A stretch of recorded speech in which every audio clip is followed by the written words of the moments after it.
Hey everybody, it's the MediaPurchaseGuide.com. That's right, guys. So we're going to be doing a comparison of the Samsung Galaxy Tab 2 7.0 and the Nexus 7. One thing to point out for you guys, make sure to check out our other videos because we do have some reviews out there as well. You're going to head over to the MediaPurchaseGuide.com where you can check out a full in-depth article comparing these two devices and letting you know which one is the best. First things first, so remember guys to like and subscribe. That's 2 thumbs up, and leave some comments down that way. That's right, that's right. So just before we head on to the next part of this kind of comparison, this video is not going to be focusing on the hard tech specs. Again, check out the article for that. Make sure just to watch this. This is just going to give you more of a hand-to-hand, day-to-day feel. Exactly. So let's go ahead and start with the hardware. That's right.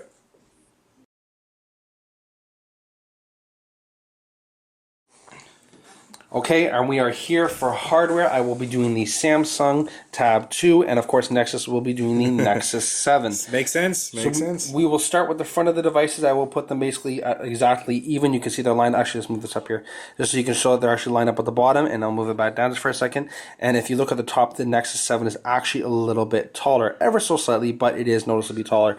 If you put the devices on top of each other, you will see that they're pretty much exactly the same. The curvatures on the Samsung tablet are actually a little bit more rounder than the Nexus 7. As for screen diameter, we are talking 7 inches, which is always measured on a diagonal on each of the tablets, so they're both 7-inch tablets. Now Nexus, we also want to point out, Nexus pointed out to me, this is more of a mirror finish. This is, what would you call this? More of like a matte kind of gloss. No, it's just a standard gloss kind of finish. A gloss, exactly. A glass finish. And you can see that there's definitely more exterior built around the side here than actual screen, where this screen seems to go closer to the edges itself. That's right. They both have their front-facing cameras, and we will now flip over to the side, talk about some of the other things like the thickness and the buttons, and Nexus will take that away. Yep, definitely. And of course, as Daddy mentioned there, of course, you can see the thickness in itself. Now, this kind of plays in because this is about 5 grams lighter, and it kind of tells you even in the design this is a little bit thinner. But overall, you'll see everything is pretty much a standard of what you see on the tablets themselves. You'll see that you've got your 2 volume rockers here, power button. This does have the infrared blaster for that remote, which this does not have, but, you know, pretty much standard stuff there. Exactly. So let's go ahead and talk about the bottom here. First thing you will notice on the Samsung Tab, which this is the Samsung, this is the Nexus here, is that the Samsung has speakers on the bottom, which is great for optimal sound. You're not going to have the speaker like the Nexus 7 actually has on the back, where when you put the tablet down on its back, you're not going to be able to hear that sound as well. It muffles it. So this kind of gives you a little bit of a clarity in sound. You can see the charger is completely different, and I've already talked about that on my video review over on my channel, Daddy1424. And the charger here obviously is a little bit different. And of course, on the Nexus 7, they have the 3.5mm jack, but that is not the same for the Samsung Tab 2, but I'll let Nexus again take that away. Yeah, well, look, then flip it over to the top, and you can see there now on the top, of course, they're both very similar, nothing else going on except, of course, the Samsung's 3.5mm jack is up here, up in the top corner. And also you will notice that the Samsung kind of curvature, I just want to actually pull something inside here. Sure. The design is actually very similar to what you see in the Note devices. This is the Note here, the Note 2 I have actually in my hands, and very similar to the Galaxy S3. So they continued and they tried to streamline that somewhat of that design over in the Tab 2 7.0. What else we got here? Let's see. Look at the other side over here, and there's one thing to notice over here is that it has the expansion slot, on the Samsung Galaxy Tab 2. You can see that right over there. There you go. Whereas this one does not. The Nexus is not expandable. It's pretty much what you buy is what you get. Exactly. Now looking at the back. The back, you can see obviously the Nexus 7 has a much higher grade finish. It's actually kind of like a, I want to say higher grade in the sense that you're not going to get those fingertips on it. It's kind of like a plasticky kind of feel. And I know that sounds kind of redundant saying, well, how would that be a higher grade? It's a very high quality plastic. It doesn't leave you with that matte fingerprint on there, but the design is also really nice. Of course, you have Nexus actually embedded into the back end itself of the tablet. When you look at the Samsung, you get that traditional metallic feel. It's actually very similar to the iPad, and that tends to get scratched up quite a bit. If you look at my iPad, I don't actually have it on me. When my kids drop it all the time, you consistently get those scratches on there. Now, one notable difference as well, of course, we talked about the speakers being back here. The camera, there is a rear-facing camera on the Samsung tablet, 3 megapixel, capable of, I think, 720 or 1080p film with 30 frames per second, which is great, but again, it's not a high-quality camera. The Nexus 7 is obviously lacking that rear-facing camera, but it does have the front-facing.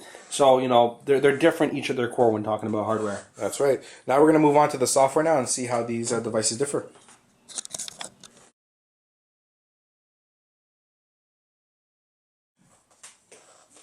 All right, so we're going to be looking at the software now. Probably the first thing to note right off the bat when you look at these is that actually, maybe for some of you who will be wondering about the little differences we'll be showing you in this used to run 4.0.4, now it's running 4.1.1. So there was a literal update in the past couple days, and so now we're comparing 4.1.1 to 4.2.1. Exactly, and of course when we talk about fluidity of the devices, this is actually a dual core 1 gigahertz processor, and this is actually a 1.3 quad core processor, so you're definitely going to get a more fluid, a smoother experience on the Nexus 7. Although that being said, there's not too much of a lag with the Samsung tablet. There isn't, no. And the one thing I'll note is that there is some changes there, of course. Now, Samsung and their TouchWiz, they do have a few little cool things, like they have their little, little dock that they have here for some quick apps and things like that. They used to have a status bar at the bottom corner. You click up and it'll have a little status bar that has been moved now to the top up here. Very similar to the phones, actually, like the Note 2 and stuff like that.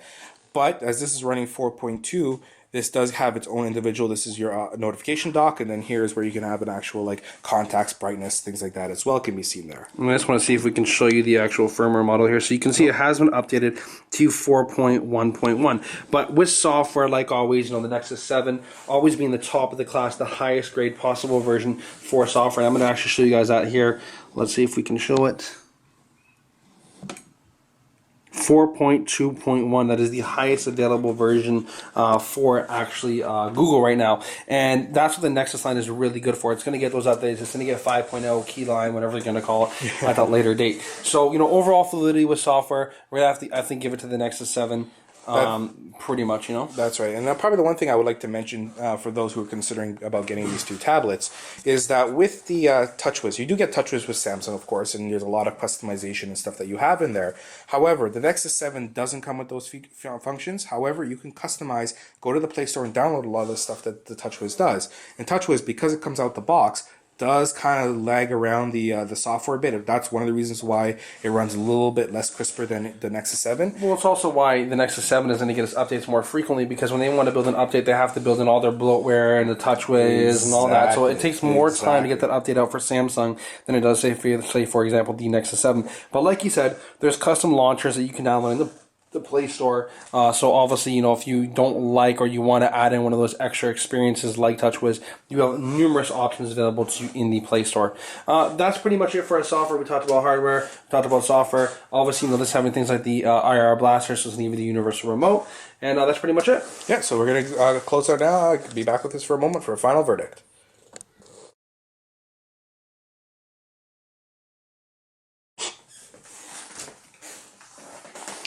Okay, so we're back with the final verdict, and obviously, like I've been talking about the Tab 2 7.0, I'm going to mention some of the highlights here for this.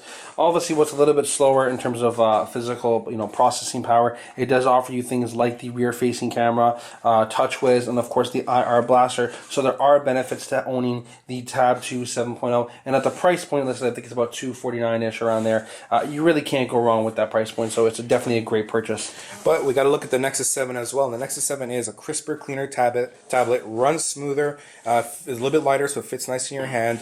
Doesn't have the rear-facing camera, but you still get the front-facing, and there's a lot of customization built into this. And of course, you'll be getting all those updates right away as they come out, so your tablet will be the freshest out there.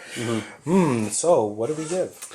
You know what? Honestly, like I said, I think each tablet has something to offer. I think really to understand and to get a true verdict of it, you guys need to really head over to themediapurchasesite.com. Check out our article, because we're going to give you some of the information that we didn't cover in this video that's going to help you understand our verdict and why we give it what we give it. Like I said, each of the tablets kind of have their benefits and their strong points. That's right. So just to repeat to you guys there, make sure to go to themediapurchaseguide.com, click on the Versus page on the top corner, and go read the article, and we'll have a final definitive verdict there. And also, guys, remember CES 2013 has just rounded out. We have a CES section for you guys with all the news that you guys want to see about CES. So again, head over to themediapurchaseguide.com. Remember to like, 2 thumbs up, leave some comments down below, and we'll see you guys all on the next video. That's right. Take care. Have a good one, guys. Peace. Love.